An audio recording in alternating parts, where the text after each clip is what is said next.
Translation. The Supreme Personality of Godhead replied, "My dear demigods, do not be perturbed by this.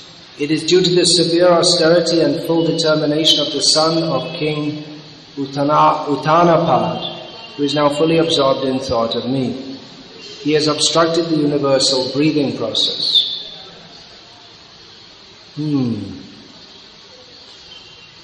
You can safely return to your respective homes. I shall stop this boy in his severe acts of austerities, and you will be saved from this situation. Purport. Here one word, Sangatma, is misinterpreted by the Mayavadi philosophers who say that the self of Dhruva Maharaj became one with the Supreme Self, the Personality of Godhead.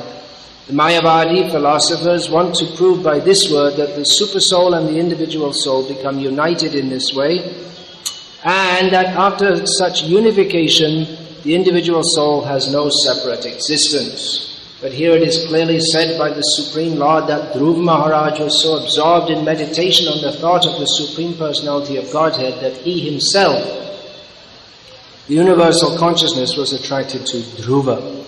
In order to please the demigods, he wanted to go himself to Dhruva Maharaj to stop him from this severe austerity. The Mayavadi philosophers' conclusion that the Supersoul and the individual soul become united is not supported by this statement. Rather, the Supersoul, the Personality of Godhead, wanted to stop Dhruva Maharaj from this severe austerity. By pleasing the Supreme Personality of Godhead, one pleases everyone, just as by watering the root of a tree one satisfies every branch, twig and leaf of the tree. Yeah, alright, we missed a word out, but got it more or less. Two examples are given in this verse. Srila Prabhupada is giving one here. Just by watering the root of a tree, one satisfies it. The water goes to its leaves, twigs, roots. No, wait a minute. Water the root of the tree goes to leaves, twigs, branches, flowers, fruits. And as by giving food to the stomach, all the other organs and limbs of the body are nourished, so similarly, the root of all existence, the Supreme Personality of Godhead, if one satisfies Him, then everything else, everyone else is satisfied. Srila Prabhupada's purport continued. If one can attract the Supreme Personality of Godhead, one naturally attracts the whole universe, because Krishna is the supreme cause of the universe. All the demigods were afraid of being totally vanquished by suffocation. But the Personality of Godhead assured them that Dhruva Maharaj was a great devotee of the Lord and was not about to annihilate everyone in the universe. A devotee is never envious of other living entities. Thus end the Bhaktivedanta purports of the 4th canto, 8th chapter of the Srimad Bhagavatam, entitled Dhruva Maharaj Leaves Home for the Forest. Demigods are afraid. Therefore they have approached the Supreme Personality of Godhead. That's what they do when they can't work their problems out by themselves, when by their own strength they can't solve the problem and there's a big demon. They go to the Supreme Lord. And they expect Him to come and sort out all their problems, which He usually does.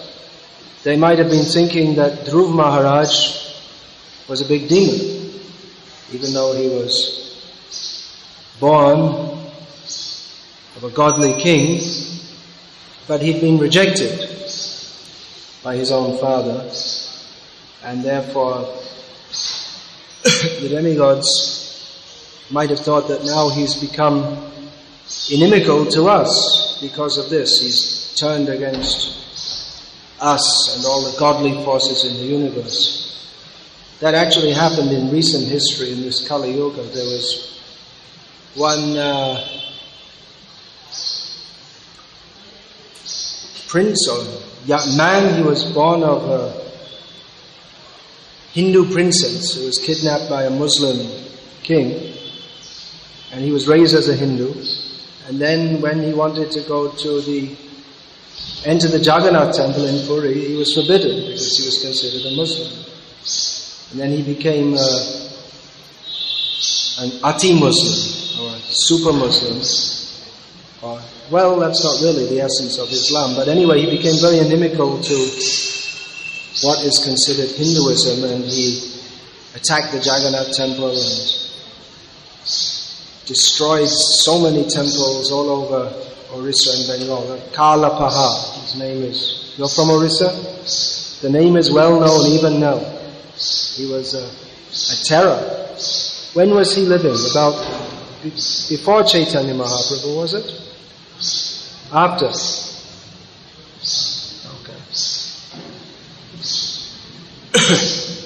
Dhruv Maharaj, then maybe the demigods weren't aware that Dhruv Maharaj had undertaken his austerity under the guidance of Narad Muni, who is Devarshi Narad, who's also one of the demigods, considered a rishi among the demigods, quite different to the rest of the demigods, who although godly are not really like rishis, they're more like bhogis. That's why they become demigods, so they can enjoy the facilities offered by the Supreme Lord while doing some management service on His behalf within the universe. And Dhruv Maharaj undertook his austerity for the sake of getting a kingdom greater than the demigods, which might have also caused them some consternation. He wanted to get a kingdom better than any other. Actually, if Narad Muni hadn't approached him, he might have, it's a speculation, but he might have gone that way. He wanted to get a situation bigger than any of the other demigods, and he was in an angry mood. So in that mood, if someone's angry and in a revengeful mood and they get some power, then you better watch out. Because anger is such an emotion that one tends to do things without consideration of what is right and wrong, what is just and unjust. So if one has power and is angry and is revengeful, then he may do all kinds of horrible things.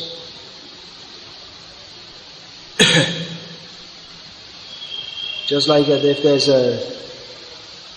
an enemy, if there's a foreign power occupying a country, you see, just like when the Nazis, they were occupying pretty much, the Nazis of Germany, they were occupying all the adjacent lands. So if some of the occupied people, they would snipe and kill one German soldier, so that in retaliation the Germans would just like wipe out a whole area, just to warn the people that we are in control here, we are more powerful. So it's not fair, but if you're a demon, then fairness is not high on your agenda. So the demigods were afraid, and they approached Lord Vishnu, who told them, don't be afraid. Fear, anxiety, these are experienced by persons who don't have great faith in the Supreme Personality of Godhead. In the list of godly qualities mentioned by Lord Krishna at the beginning of the 16th chapter, the first is abhayam, fearlessness. So why should one be afraid? If one has faith, Rakshishatiti Vishvaso, one has faith that the Supreme Lord will protect me, then why should one be afraid?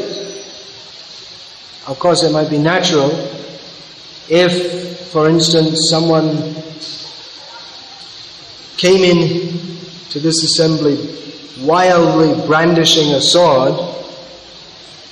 It might be natural to feel afraid.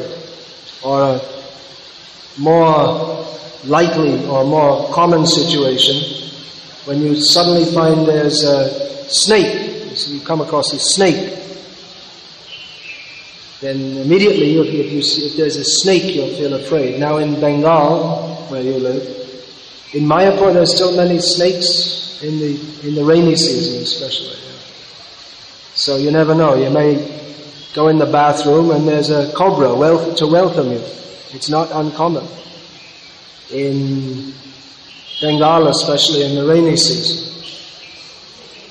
So it's natural to feel some fear, but abhayam sattva sangshuddhihi, jnana yoga vyavastitihi. If one is situated in jnana yoga, or knowledge of one's relationship with the Supreme Lord, then even though it may be natural to feel some fear, and it's just like that, suddenly you're confronted by a snake. One is generally situated in a situation of fearlessness. One is not suffering from anxiety, because he knows that Krishna is protecting him. The demigods, they're gods. This is these qualities. Abhayam sattva sangshuddhihi, to a purification of one's existence. Jnana yoga vyavastiti, being situated in knowledge of one's existential position, of everything, of Krishna's supremacy. These are mentioned at the beginning of the 16th chapter as the godly qualities. And here we have the demigods who are afraid, which isn't surprising if you find that you can't breathe. If suddenly you can't breathe, it's a frightening situation. We take our breath for granted. We don't think about it. We don't think. Now breathe in, breathe out, we take it for granted. But if for some reason it stops, then it's very fearful, because we can't go along without breathing. What is that? Nishvaso naiva vishvaso kadarudho vavishyati. We should be afraid. We should be aware that our breathing can at any time stop. It's not guaranteed. Just like I was thinking this morning when it was announced in the class. Of course, I'm not criticizing that, but it was stated that this morning's Bhagavatam class will be given by His Holiness Bhakti Vikas Swami. So, well, here I am, I'm giving it.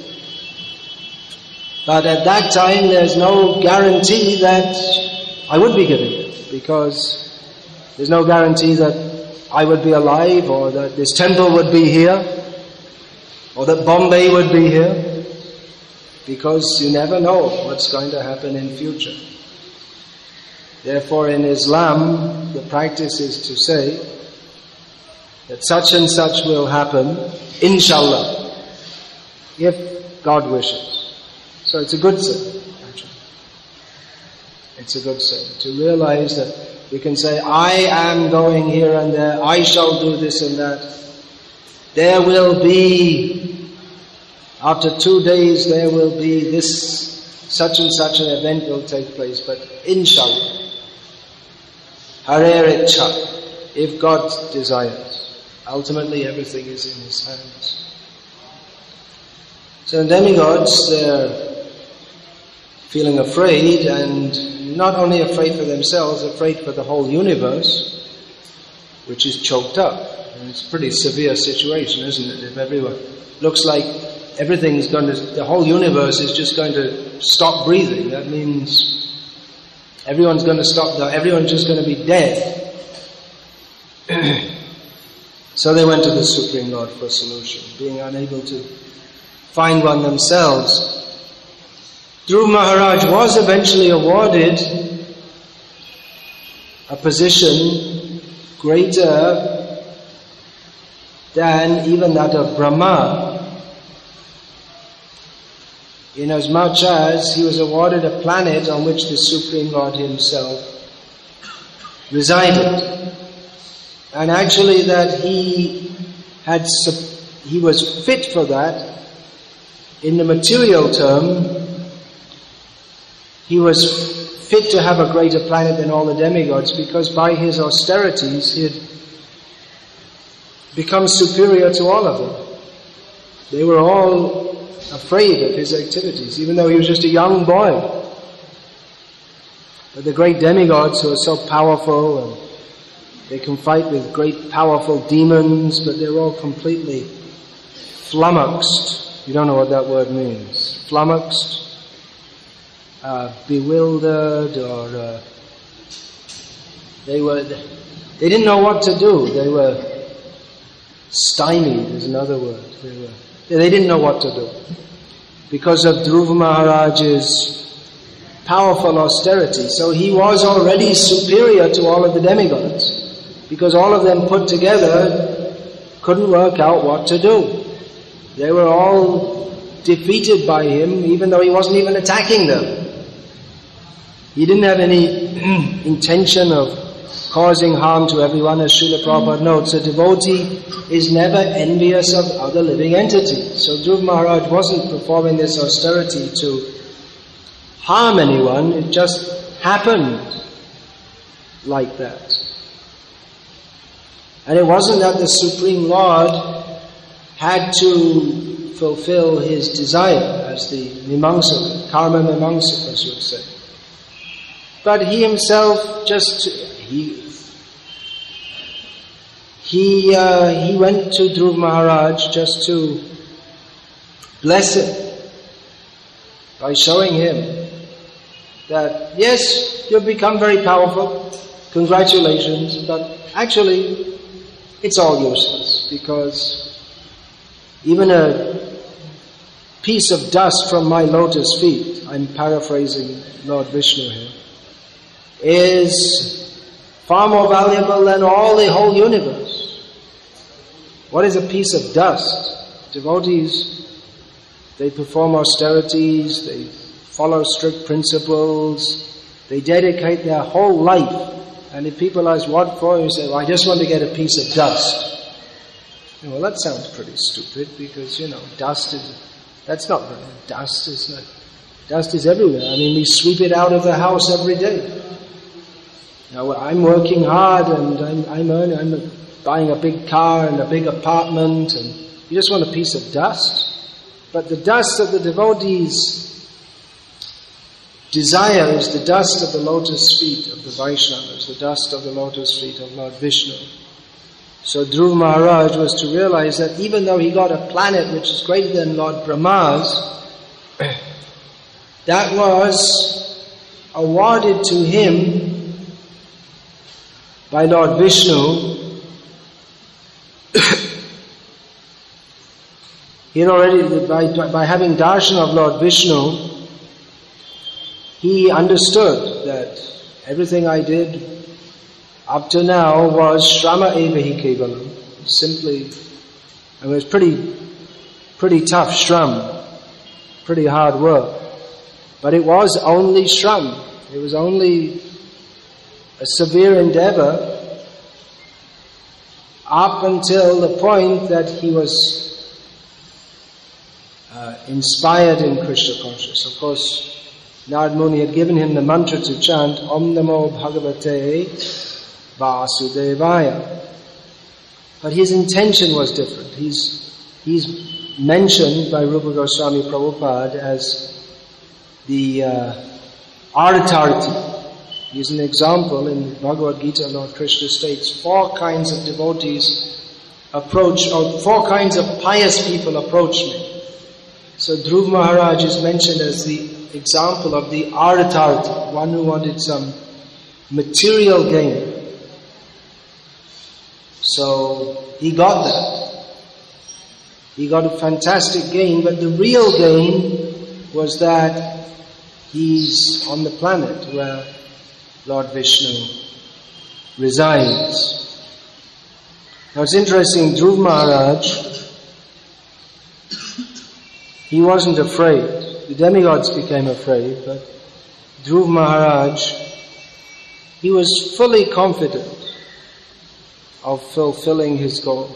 He was determined. Therefore, the very name Dhruva, or the word Dhruva, means fixed. Dhruva Tara.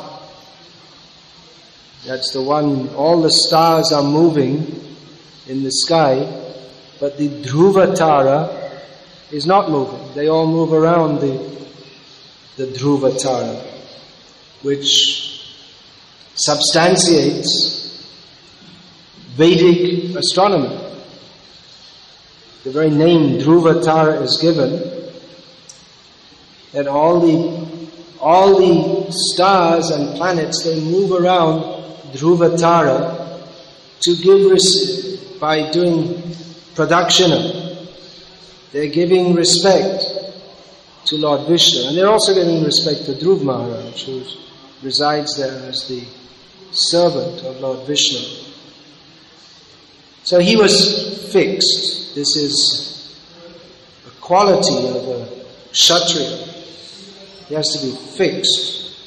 If you're not fixed in your determination, you can't do anything as difficult as fighting. Later Dhruv Maharaj described how he was fighting.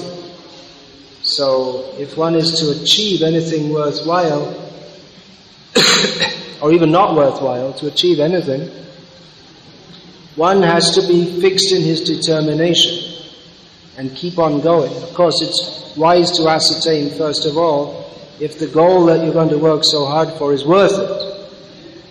Dhruv Maharaj, he aspired for the most or the highest material goal he could think of. And then as soon as he got darshan of Lord Vishnu, he understood that it's not worth it, it's all useless. So anything one may aspire for, this shows that anything one may aspire for. I aspire to be a multi-millionaire, multi-crorepati, but it's all useless. Dhruv Maharaj has already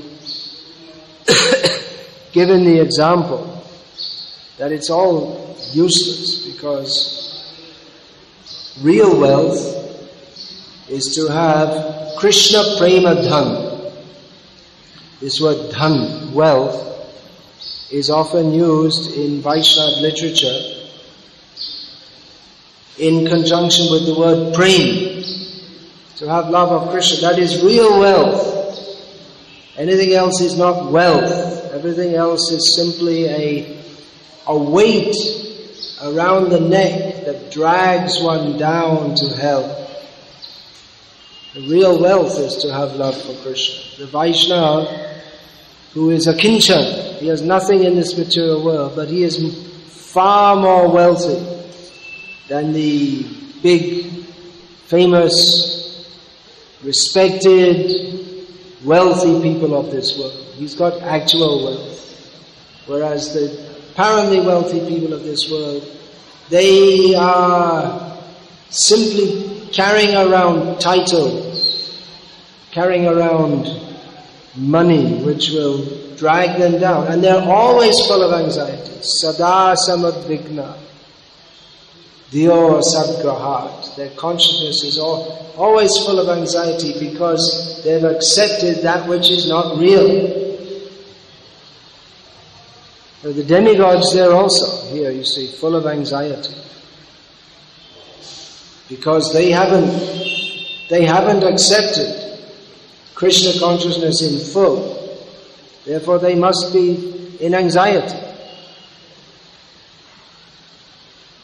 Lord Krishna's first words of instruction in the Bhagavad Gita, what are those? Who can say? Asocha and Vasochastva.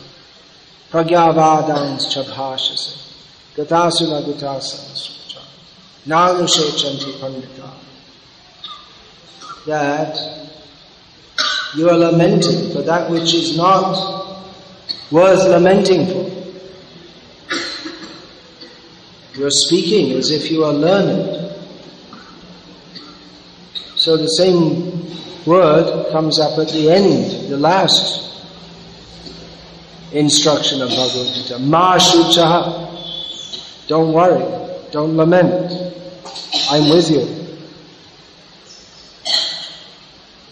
So, Krishna, first of all, chastised Arjuna that you're speaking as if you are learned, but you're not learned, and the proof of that is that you're lamenting. Shochat iti Shudra. One who laments is called a Shudra. So you're speaking as if a pandit, but you don't actually know. So then Krishna, he spoke Bhagavad Gita, which is actually pragyavada, is actually learned words, whereas Arjuna was simply speaking as if he knew what he was talking about, but actually he didn't. Then Krishna gave actual knowledge, Bhagavad Gita.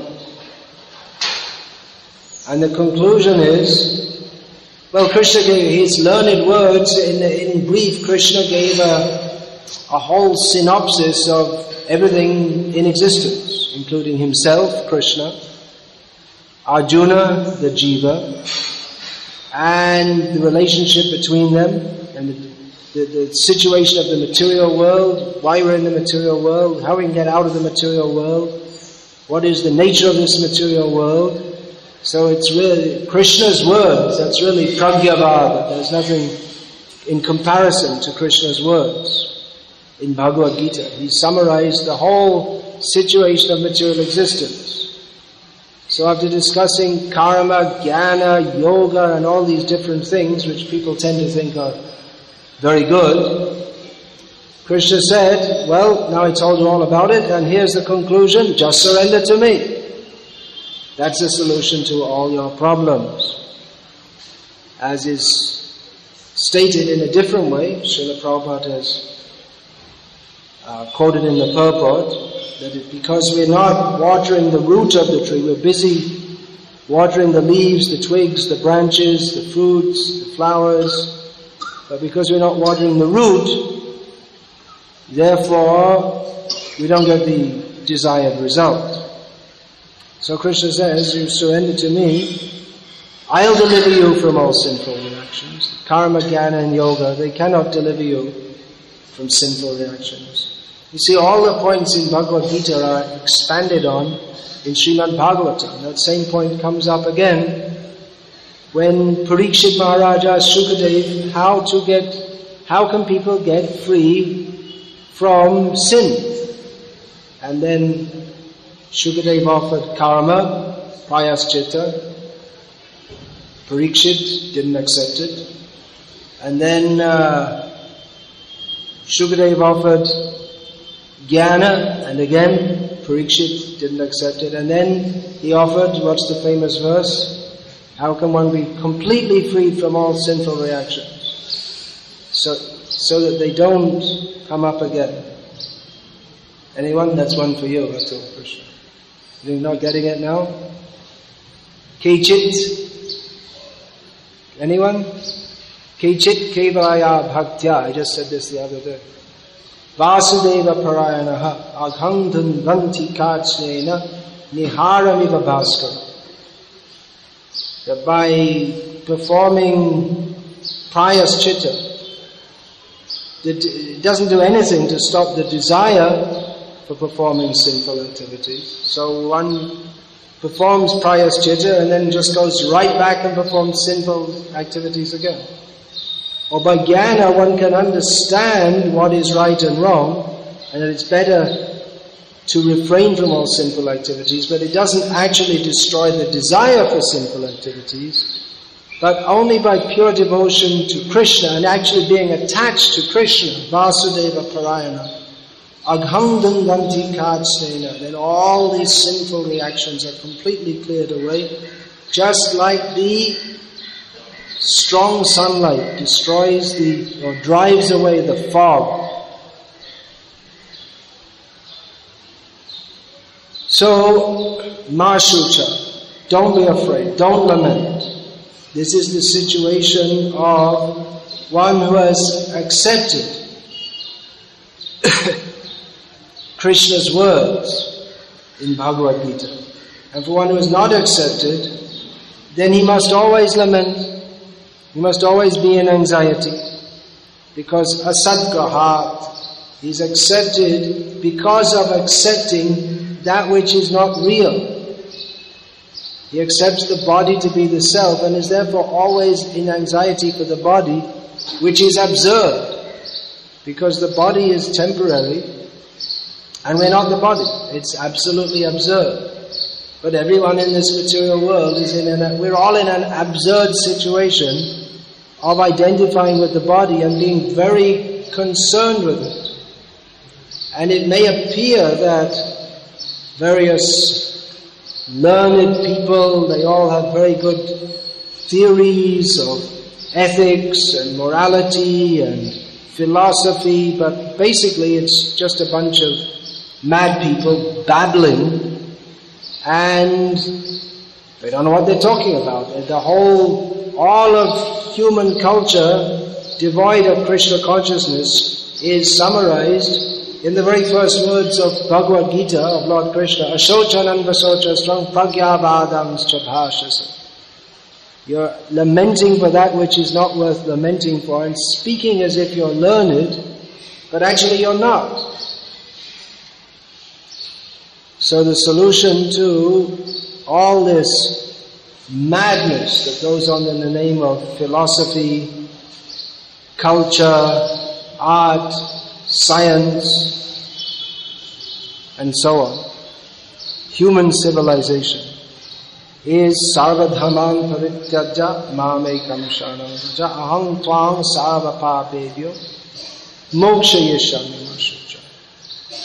To surrender to Krishna, as Dhruva Maharaj ultimately did by the grace of Narad Muni, and became immediately situated in total fearlessness. The whole situation of this material world is fear.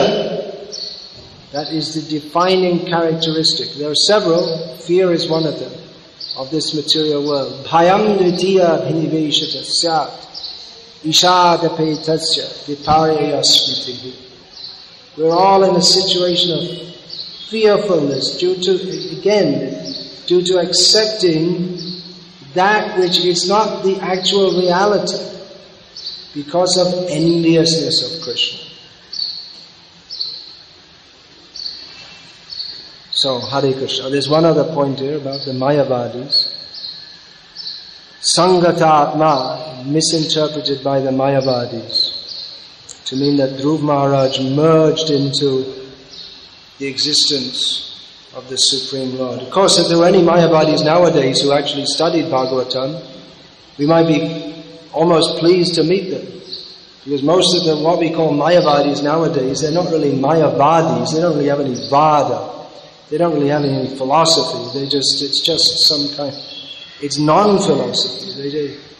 You'll meet the average person who we call a Mayavadi, they don't really have any Vada or worked out theory of what they believe in. They're not even sure what they believe in, or they don't even want to define what they believe in. Everything is just vague and nebulous, and it's all the same. And that's it. There is no philosophy. So the Mayavadi philosophers Srila Prabhupada is referring to here, at least they might have had some philosophy you can discuss with, but most people nowadays, they're so aphilosophical, it's very difficult to discuss anything philosophically with them. There's a difficulty that the preachers of Krishna consciousness face in propagating Krishna conscious philosophy, is that the great majority of the people of this world are brought up on cartoons and sports on TV, and they haven't a clue of any kind of philosophy whatsoever. So it's very difficult to talk philosophically to people who, their whole mindset is ruled by cricket matches and cartoons on TV and Miss World contests and no philosophy, just completely animalistic. I mean, even more animalistic than people who make a philosophy about being animals. Anyway, I'll finish there, and Hare Krishna. And if anyone has any question or comment or protest, please speak now or hold your peace until tomorrow. Yes, what's your question?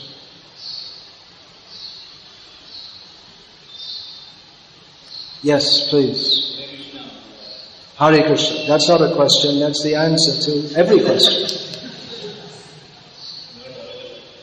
Right. Hare Krishna. You made a small reference to... Actually, this Krishnadas Babaji, Prabhupada's god brother, devotees would go and ask him questions, and his only reply was, Hare Krishna, Krishna Krishna, Hare Hare, Hare Rama, Rama Rama, Hare Hare. And he was so absorbed in chanting the holy names that whoever asked him whatever question, they realized that, yes, actually that's the answer.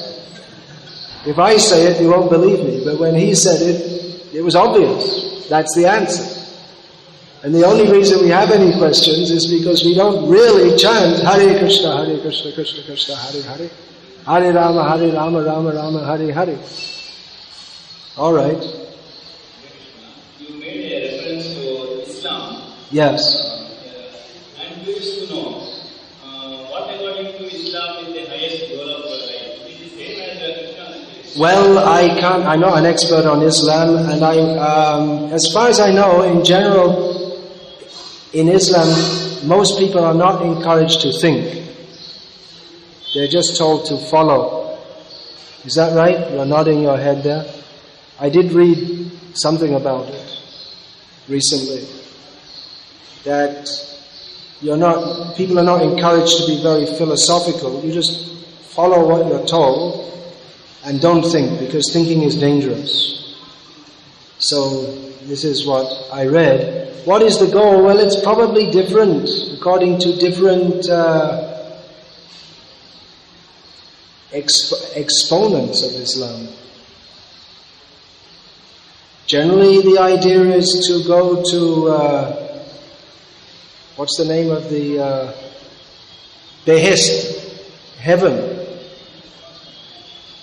and enjoy. That's the general idea.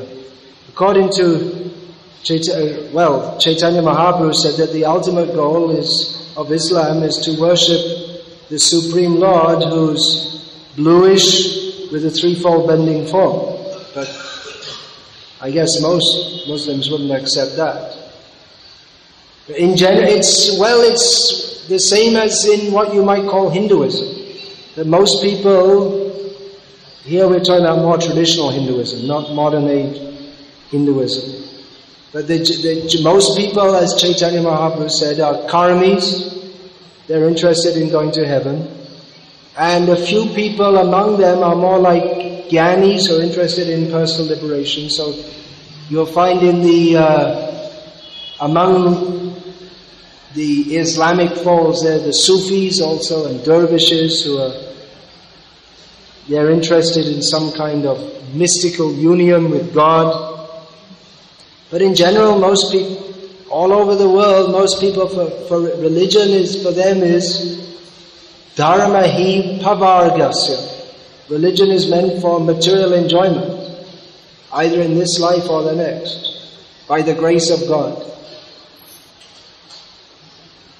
More detailed answer you'd have to ask a scholar of Islam, which I'm not. Yes, please. Yes.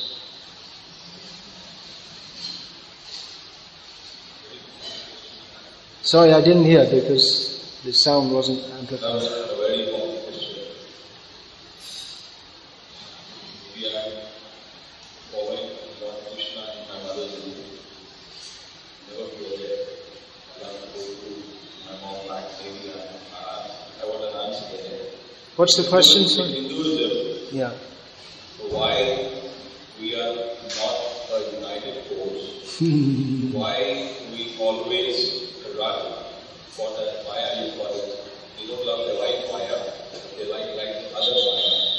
And in that there is a lot of Mahabharata among our community most. I have had an experience of being a very rich guy in Dhirubhai Ambani and not getting happiness.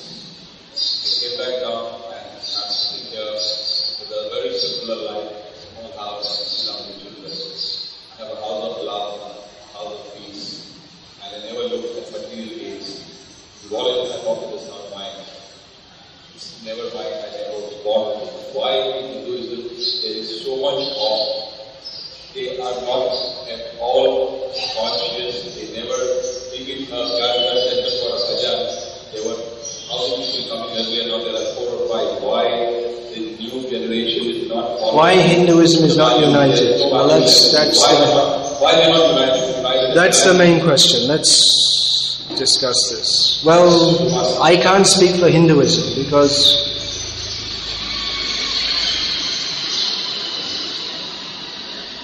actually I quoted twice. I quoted twice in the lecture Lord Krishna's first instruction to Arjuna. Asochananda sochas twam pragyavadams chabhashase gatasuna gutasuns cha nanu sochita pandita. Nanu socha. That Krishna first said to Arjuna, while speaking as if you are learned, you're speaking in an unlearned manner, because you are lamenting for that which is not worth lamenting for, because you are identifying with the body.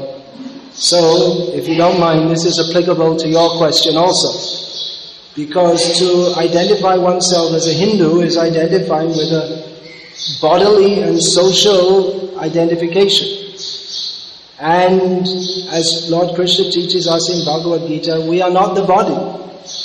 So if we identify as Hindus, we have to unite, probably against the Muslims, then we're on the bodily platform. So the first thing to understand is that we're not the body.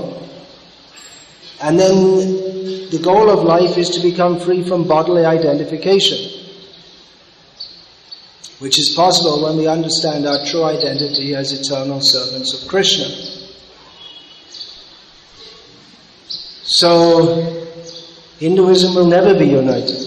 Nothing in this material world will ever be united, because everyone has their own self-interest, and we cannot transcend self-interest as long as we identify with the body. Only when the same example Prabhupada has given here, when we know that the root of all existence is Krishna and offer everything to Him, then we can be united on that platform. Otherwise there's no question of unity. There may be unity for some time due to a sense of shared self-interest, but that won't last. Just like in politics, you'll find one political party supports another as long as its interest is served, and then they'll drop that party and go to another party who they're completely opposed to the day before. So there cannot be unity on the material platform, because the material platform by its very nature is divisive. So what is called Hinduism can actually be brought to its full and pure and best state by following the teachings of Lord Krishna in Bhagavad Gita, as following his teachings as it is. So this temple is meant for propagating and practicing that. Otherwise, attempts at unity means that we just try to overlook the differences and merge all kinds of disparate factors into one, but it will never work. There are differences. There's difference between right and wrong. So we have to come to the right platform. There's a difference between Sat and Asat. As long as you're on the platform of Asat, then there cannot be unity. So we have to know what is Sat. Do you know what is Sat? You don't know. You do know or you don't know? What is Sat? What is reality? What is the highest truth? Do you know? You don't know, then you're also part of the problem.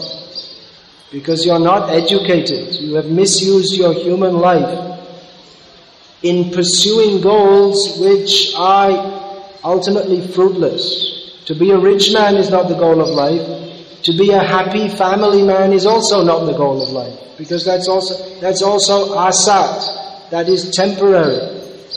Your two beautiful children will in course of time become haggled old people, if they live to be that old. And in the meantime, what is left of that body will be a picture on the wall, if they are so kind to keep your picture on the wall, after your haggled old body passes away. So, the proper use of human life is to understand what is Param Satyam. You don't know what is Param Satyam. You please come here. This Srimad Bhagavatam is for describing what is Param Satyam. Krishna, the Supreme Personality of Godhead. This is not a sectarian statement, but it is established by all Vedic literature that Krishna is Param Satyam. If you don't know this, if you don't act on this platform, then everything else you do is simply causing you to become more and more involved in illusion. So you're in a very dangerous situation, like everyone else in this world who hasn't understood what is Param Satyam, the supreme truth. Then we're caught on the temporary platform, trying to be happy with family, home, friends, smiling at others, feeling nice, trying to be good, but we don't know what it means to be good unless we understand the Param Satya, Krishna. Alright, someone else had a question there? Otherwise we'll finish.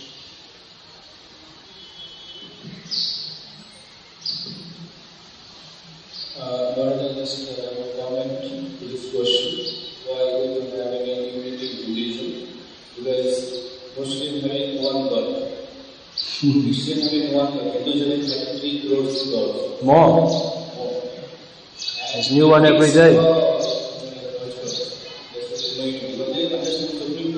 Well, that's not. The main reason is because everyone's on the mundane platform. Muslims are also not united. You ever hear the news from Pakistan? They're fighting among themselves. Just say, for instance, that all the world converts to Islam. Do you think that all the wars will stop and fighting will stop? It's not going to stop anything. They're Muslims, the Sunni and Shia hate each other. So the cause of disunity is because of lack of knowledge of and commitment to the actual reality. They have only partial knowledge of reality, and unless they come in contact with pure devotees who teach them to totally change their attitude, that dharmasya hi arpavargyasya. Dharma is meant not for anything material. Then we must remain on the material platform, which is by its very nature fractious. If you say Hindus should become united, what does that mean? That means we're united against the Muslims, or you guys. Then we identify ourselves in terms of some other grouping.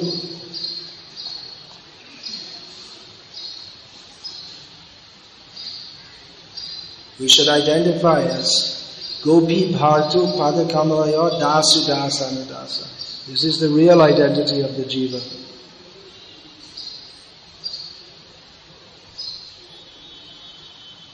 Hare Krishna. The next chapter is called Dhruv Maharaj Returns Home. Verse 1 will be discussed tomorrow. All glories to Srila Prabhupada. Srimad Bhagavatam Ki Jai. Hare Krishna. Okay, announce Karo. Padavat.